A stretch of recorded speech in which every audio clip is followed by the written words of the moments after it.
Hello दोस्तों, आपका YouTube channel geo science में स्वागत है। मैं कमलेश कुमार।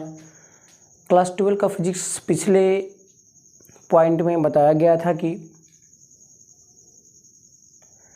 बॉडी को चार्ज कैसे किया जाता है। चार्ज का 3 प्रोसेस था: charging by conduction, charging by induction और चार्जिंग बाय फ्रिक्शन। ये तीनों माध्यमों से बॉडी को चार्ज किया गया था, पॉजिटिव चार्ज या नेगेटिव चार्ज। उसके बाद का जस्ट लेक्चर में आता है इलेक्ट्रिक फोर्स। इलेक्ट्रिक फोर्स होता क्या है? Electric force is conservative force. पढ़ेंगे हम लोग। इलेक्ट्रिक चार्ज के प्रॉपर्टी में पढ़ा था कि electric charge conserve in the nature. Electric force का डिफिनेशन क्या होता है? इलेक्ट्रिक फोर्स के बाद जस्ट पढ़ना है कूलम्ब फोर्स, जो आपके सामने कूलम्ब फोर्स, इलेक्ट्रिक फोर्स का डिफिनेशन लिखा हुआ है। कॉपी कलम आराम से निकाल के बैठ रहेगा, नोट कर चलेगा। इलेक्ट्रिक फोर्स का डिफिनेशन होता है the force between 2 point charge. The force between 2 point charge due to property of charge. Charge की प्रॉपर्टी के कारण जो फोर्स उत्पन्न होता है उसे इलेक्ट्रिक फोर्स कहते हैं। चार्ज का प्रॉपर्टी क्या था? उसमें 2 तरह का फोर्स लगता था, अट्रैक्टिव फोर्स और रिपल्सिव फोर्स। जब सेम चार्ज रहेगा तो रिपल्सिव फोर्स, और जब अपोजिट चार्ज रहेगा तो अट्रैक्टिव फोर्स होता था। तो वही चीज़ बताया गया है कि इलेक्ट्रिक फोर्स का डिफिनेशन क्या होगा। इलेक्ट्रिक फोर्स का डिफिनेशन होता है the force between 2 point charge due to property of charge is called electric force. Electric force का एसआई यूनिट न्यूटन होता है।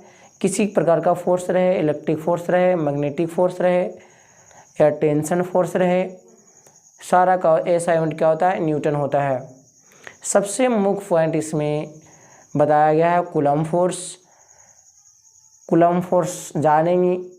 कूलम्ब फोर्स हमेशा 2 चार्जों के बीच में लगता है। जिस प्रकार से हम लोग ग्रेविटेशनल फोर्स पढ़ते हैं कि जब 2 मास को एक सेपरेटेड डिस्टेंस के बीच में रखा जाता है तो वहाँ पर ग्रेविटेशनल फोर्स उत्पन्न होता है F बराबर Gm1m2/r²। जी क्या चीज़ है? ग्रेविटेशनल कांस्टेंट होता है। इसका वैल्यू होता है 6.673 10⁻11 न्यूटन मीटर स्क्वायर पर kg स्क्वायर। उसके बाद होता है m1 का चीज़ है, मास है फर्स्ट बॉडी का। m2 क्या चाहिए? सेकेंड बॉडी का मास है। और m1 और m2 के बीच के दोनों का सेपरेशन डिस्टेंस है जिसका r लिया गया है।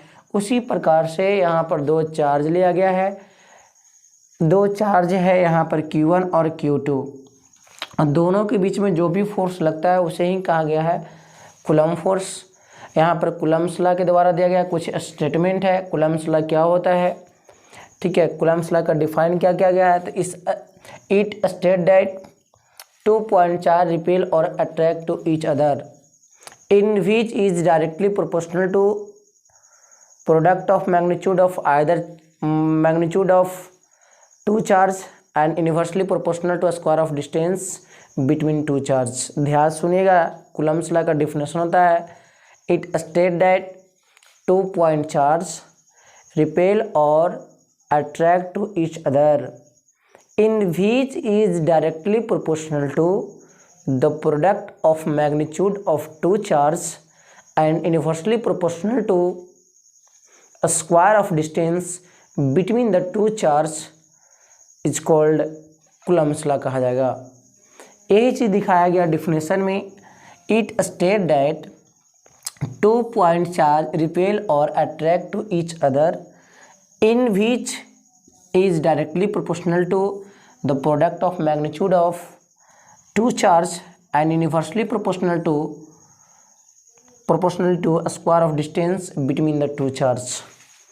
अब देखिएगा इसका मैथमेटिकल फंक्शन क्या होता है। डिफिनेशन के आधार पर लिखा हुआ 2 को चार्ज लिया गया है Q1 और Q2। लिखा हुआ let 2 point charge Q1 and Q2 are separated at a distance. दोनों के बीच का डिस्टेंस कितना है? R है। अकॉर्डिंग टू डिफिनेशन चलते हैं। लिखा हुआ है the product of magnitude of, लिखा हुआ भी चीज़ which is directly proportional to product of magnitude of two charge. इसका मतलब हुआ कि फोर्स जो होगा दो चार्जों के मल्टीपल के डायरेक्टली प्रोपोर्शनल होगा, अर्थात F directly proportional to K Q1 Q2। उसके बाद लिखा हुआ है inversely proportional to square of distance between two charge. दोनों चार्जों के बीच का जो डिस्टेंस होगा उसका स्क्वायर करेंगे, वो भी इन्वर्सली प्रोपोर्शनल टू। इन्वर्सली का मतलब होता है उल्टा, डायरेक्टली का मतलब होता है सीधा। यहाँ पर ध्यान दीजिएगा F लिखा हुआ है इन्वर्सली प्रोपोर्शनल टू 1/r²। इसको मान लिया इक्वेशन 2, इसको मान लिया इक्वेशन 1, इसको मान लिया इक्वेशन 2।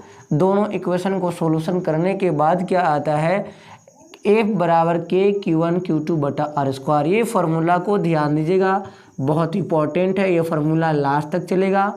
F बराबर इलेक्ट्रिक फोर्स बराबर कोई पूछेगा कि दो चार्जों के बीच में कौन सा दो जब चार्ज रहेगा तो वहाँ पर कूलम्ब्स लॉ का फार्मूला क्या होगा, कूलम्ब फोर्स का फार्मूला क्या होगा, तो बोलेंगे F बराबर K Q1 Q2/r²। Where K बहुत बड़ा क्वेश्चन है, यहाँ से बहुत ज़्यादा क्वेश्चन पूछता भी है। व्हाट इज K क्या है, K is coulomb constant. K जो है एक कूलम्ब कांस्टेंट है, एक कूलम्ब नियतांक है जिसका वैल्यू होता है 9 × 10⁹ न्यूटन मीटर स्क्वायर पर coulomb square. Newton metre square पर कूलम्ब स्क्वायर ये कहाँ से लाया गया, ये होता क्या है, न्यूटन मीटर स्क्वायर पर कूलम्ब स्क्वायर जो है वो कूलम्ब कांस्टेंट का SI मात्रक है। ध्यान से सुनिएगा, फिर से एक बार चल रहे हैं, रिपीटेशन कर रहे हैं। यहाँ पे लिखा हुआ है F डायरेक्टली प्रोपोर्शनल टू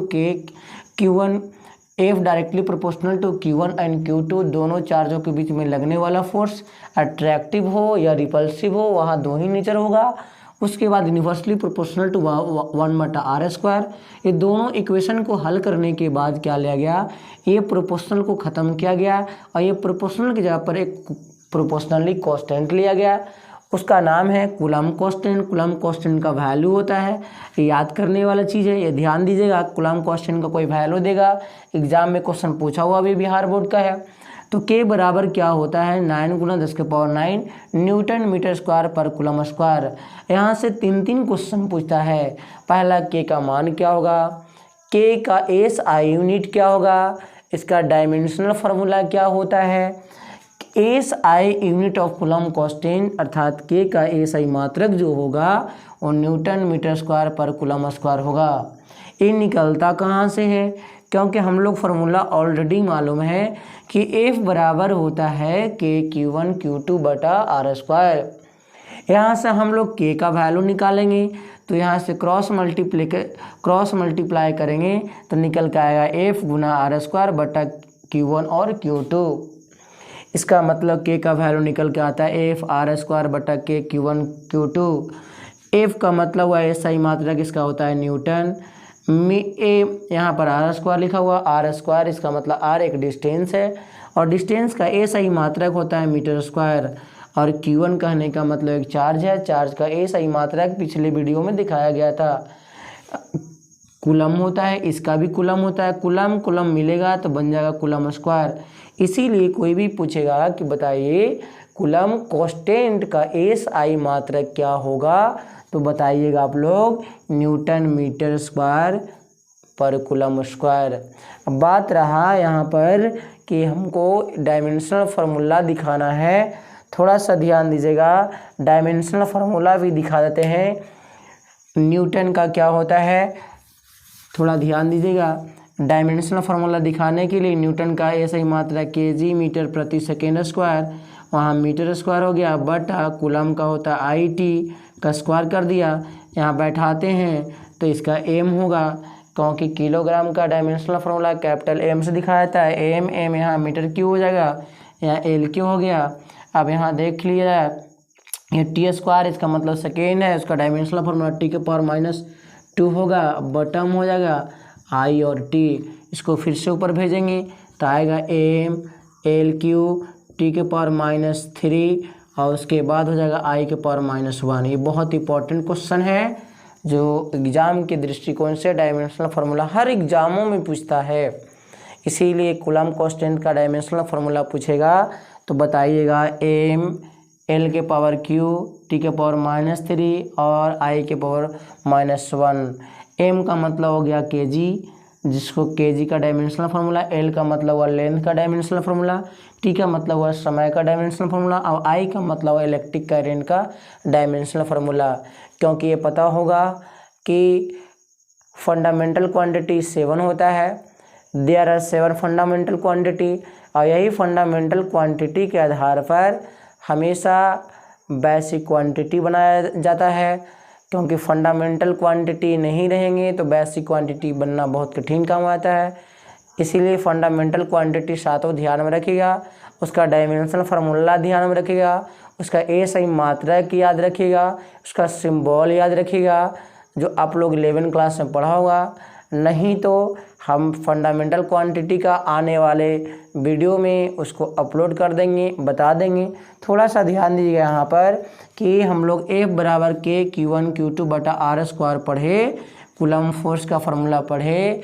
यहाँ पर ये भी डिपेंड करता है कि जब दो चार्ज को किसी मीडियम में रखेंगे तब क्या होगा, जब दो चार्जों को किसी वैक्यूम में रखेंगे तब क्या होगा, दो चार्जों के एयर में रखेंगे तब क्या होगा।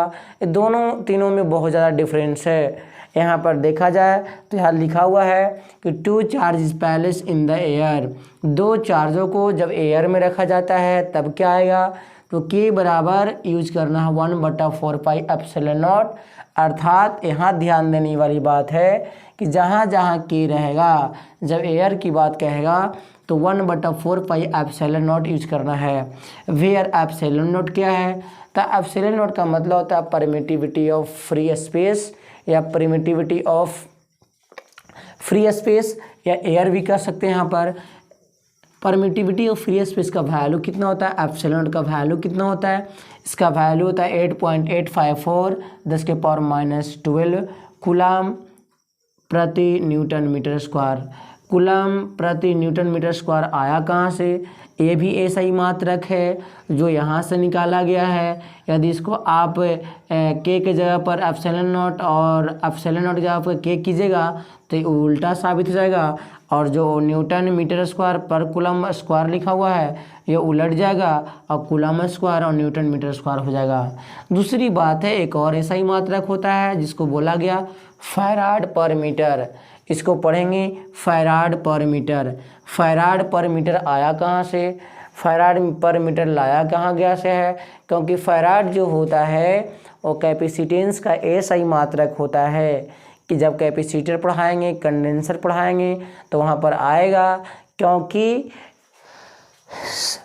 कैपेसिटेंस का फार्मूला होता है C बराबर, यहाँ ध्यान दीजिएगा, एप्सिलॉन नॉट A/D। कैपेसिटर का जब दो प्लेट के बीच में, जब दो प्लेट है उसके बीच में कैपेसिटी निकालना है तो दो पैरेलल प्लेटों के बीच में उसका कैपेसिटी निकल आता है epsilon not A/D। Epsilon not A/D, यहाँ से एप्सिलॉन नॉट का ऐसा ही मात्रक निकालोगे तो निकल के आएगा यहाँ से C इंटू D/A।